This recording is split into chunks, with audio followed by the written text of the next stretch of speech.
Vamos agora tratar de um assunto muito importante para a gente e um assunto que precisa ser explorado com muita seriedade neste ano de eleições. Nós precisamos saber quais são as propostas dos candidatos a respeito do combate à violência contra a mulher. A gente teve a discussão do projeto de lei da misoginia, que foi aprovado pelo Senado no fim de março, e toda uma discussão em relação a esse projeto de lei. Para entendermos o que muda na prática e como é que essa medida deve impactar o combate à violência e aos crimes contra as mulheres, vamos conversar agora com a ministra das Mulheres, Márcia Helena Carvalho Lopes. Ministra, bom dia, obrigada por estar aqui com a gente.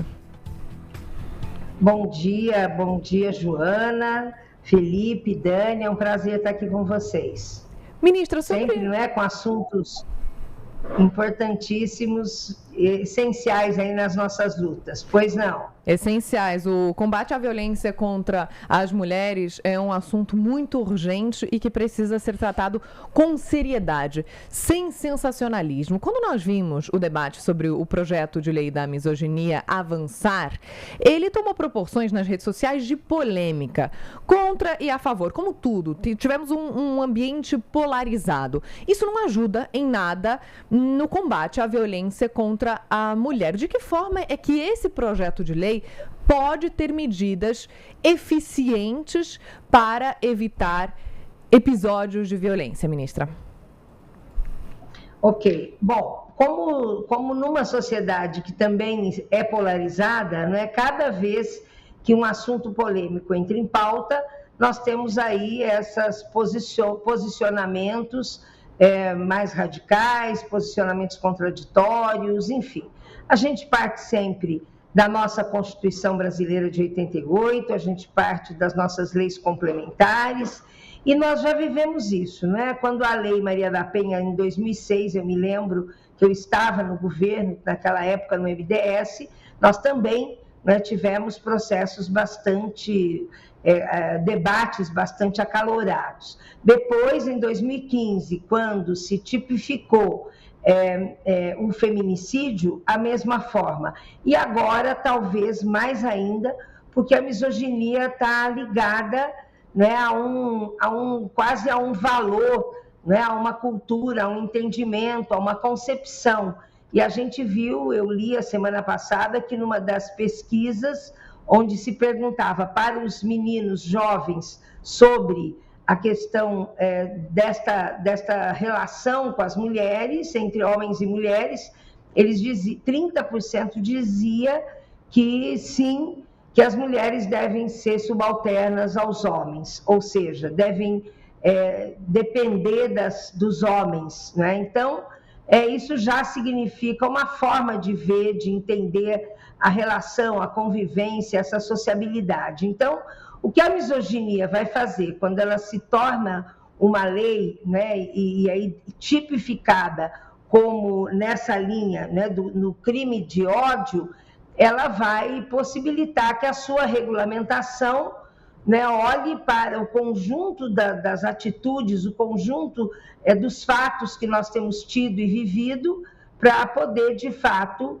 colocar, né, de uma forma justa sempre, né, porque esse é o papel do Estado, e ele não pode fazer as coisas, né, de uma forma assim, de uma forma nem artificial, nem irresponsável, mas ele tem que tomar medidas muito firmes e que sejam justas do ponto de vista da organização do Estado no Brasil, e aí isso vai facilitar muito. Vai facilitar em todas as nossas ações. Agora, pusemos a Lei Maria da Penha vai à escola.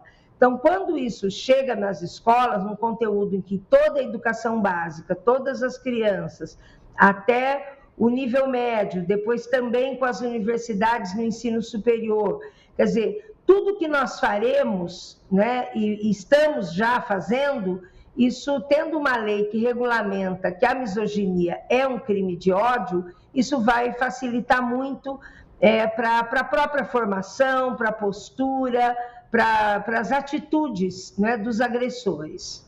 Ministra Dani Lima, obrigada por estar aqui com a gente hoje. Tem até agora um documentário lançado recentemente na Netflix, né? Uma investigação de um jornalista do Reino Unido sobre nas comunidades masculinistas, ou Red Pill, né? Que tem no discurso no discurso misógino a sua pedra fundamental, mas principalmente muito dinheiro, né? Misoginia, ódio às mulheres, pregação por mulheres como figuras menores ou que devem ser submissas ou que devem ser, de certa forma, tuteladas, né, por homens ou pela sociedade. Esse discurso está gerando muito dinheiro nas redes sociais, o que pode explicar um pouco também por que essa cultura explodiu. Para além, claro, né, a senhora estava citando um programa de levar a Maria da Penha explicar a lei nas escolas, algum outro tipo de política pública para além da punição? Porque me parece que vai ser necessário investir mesmo um caldo de cultura e um caldo de conscientização de que não é à toa, não é por nada que a gente está vivendo essa explosão de feminicídio e de violência contra a mulher. Não, é porque tem gente ganhando dinheiro em cima dos corpos de mulheres. Exatamente. Exatamente, Dani, muito importante essa tua colocação, porque nós já vínhamos num crescente. O próprio presidente Lula, quando ele me convidou para assumir o ministério, ele me disse isso, que a gente precisaria cuidar muito, investir muito, estudar muito essa questão da violência digital.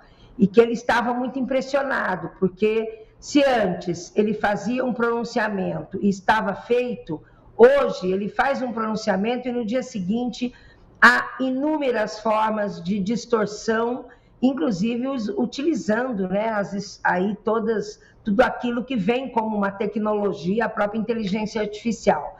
E aí que isso tem tudo a ver com os interesses mercantis, né, do mercado, do lucro, das plataformas, que não mede nenhum tipo, né, de ética, de princípio, para avançar nesses processos. E aí, em dezembro, quando nós fizemos lá em Fortaleza, uma conferência junto com a OEA, dos países que integram a OEA, 32 países, nós tiramos um documento muito importante, uma conclusão dos nossos debates entre os países e uma definição, uma decisão para a criação de uma lei modelo sobre violência digital.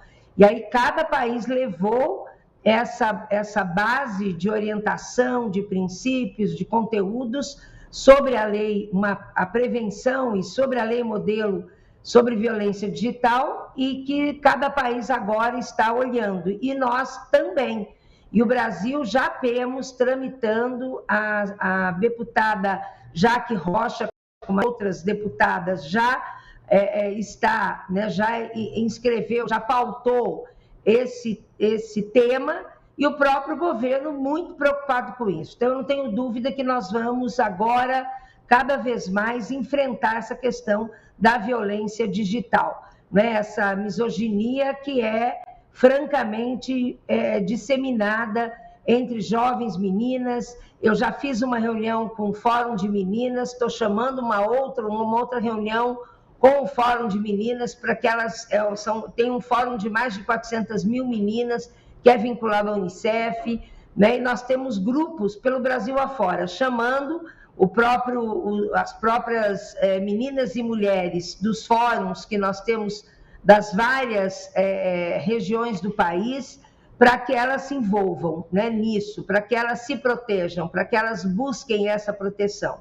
Se a gente mantiver Red Pill, machosfera, deep nude, deepfake como algo natural, isso só vai crescer. Então, nós temos que combater veementemente. O próprio ministro Wellington Lima, ministro da Justiça, está muito disposto, e nós estamos discutindo as várias maneiras de tanto controlarmos, monitorarmos aonde estão, né, esses pontos, como de criarmos mesmo estratégias para combater a violência digital. Se essa nossa lei modelo passa na Câmara, no Congresso, na Câmara e no Senado, eu não tenho dúvida de que o governo estará enfrentando isso como já enfrentou na lei da adultização com criança e adolescente, que foi tão difícil, na lei que proíbe a entrada das crianças com celular nas escolas, ministro Camilo, enfim.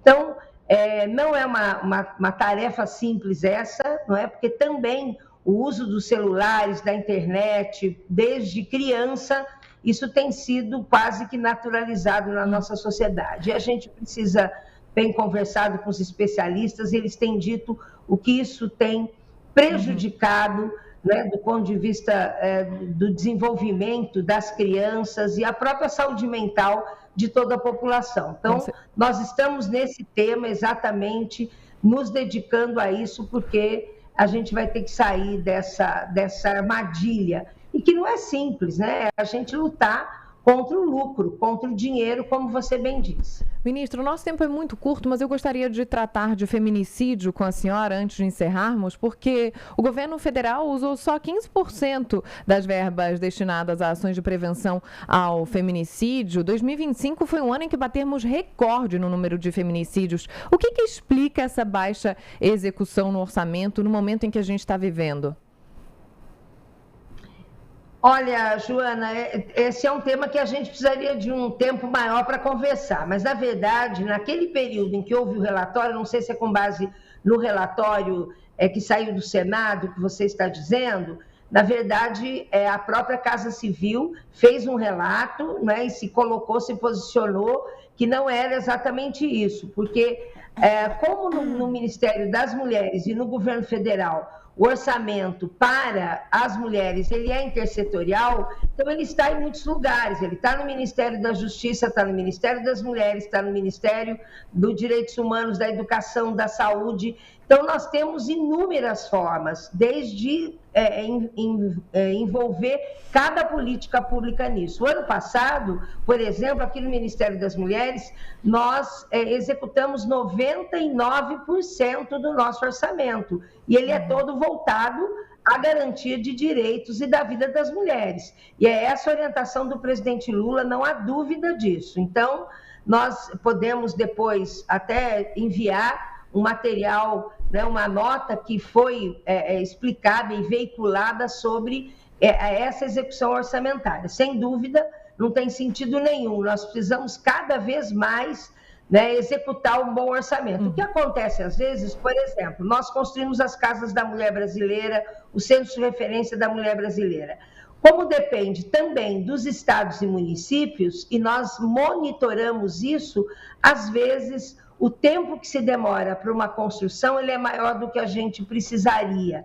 E eu tenho feito visitas in loco, né, para falar com os governadores e com os prefeitos e prefeitas para que essas obras não atrasem, porque um dia sem uma Casa da Mulher Brasileira é mais um dia sem a mulher protegida. Então, a nossa orientação aqui é o uso e a execução de 100% do orçamento. Mas eu posso tanto mandar um relatório, como podemos voltar a conversar sobre isso. Não tem sentido nenhum.